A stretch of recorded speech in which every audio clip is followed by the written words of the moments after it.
আলহামদুলিল্লাহ, যেহেতু ওরকম অনেক টিম আছে ওরকম প্র্যাকটিস করার অপরচুনিটি পায়, সেক্ষেত্রে আমরা এরকম একটা এনভায়রনমেন্ট একটা প্র্যাকটিস ম্যাচ খেলছি।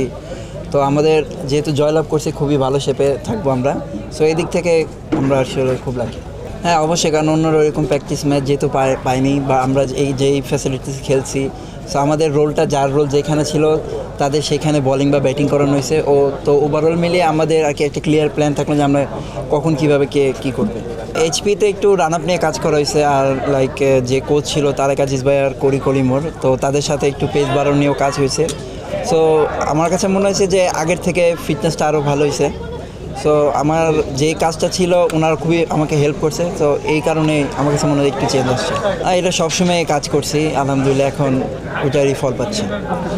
লাস্ট দুইটা বিপিএল আপনি খেলেছেন, কিন্তু এইবারের বিপিএলটা আপনার জন্য একটু আলাদা, কারণ আপনি রাইজিং স্টার্সে পারফর্ম করে এসেছেন। একটু কি চাপ মনে হচ্ছে, নাকি এটাকেই আপনি রেসপন্সিবিলিটি হিসেবে নিচ্ছেন? না, চাপ মনে হচ্ছে না, এটাকে এনজয়ভাবে নিচ্ছি। কারণ টিম ম্যানেজমেন্ট যখন আমাকে নিছে, আমার প্রতি তারা একটা আশা রেখে নিছে। সো এটা যদি আমি ভালোভাবে ডেলিভার করতে পারি, সো এটা আমার জন্য ভালো, টিমের জন্য ভালো। সো এটা আমি এনজয় হিসেবে নিচ্ছি।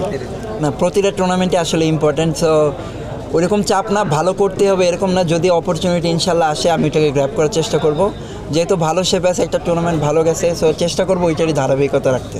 অবশ্যই, লাইক রংপুর অনেক বড় টিম, তো তার প্র্যাকটিস ম্যাচে যেহেতু আমরা হারাইতে পারছি, লাইক যখন মেইন ম্যাচে নামবো, সো একটা কনফিডেন্স থাকবে যে আমরা যেহেতু তাদের প্র্যাকটিস ম্যাচে হারাইতে পারছি, সো ইনশাল্লাহ মূল ম্যাচে আমরা পারবো। না, আলহামদুলিল্লাহ খুবই ভালো টিম কম্বিনেশন, সিনিয়র থেকে জুনিয়র সবাই খুবই হেল্প করতেছে এবং সবাই সবার রোলটা জানে। সো আমার কাছে মনে হচ্ছে যে খুব ভালো একটা টিম কম্বিনেশন।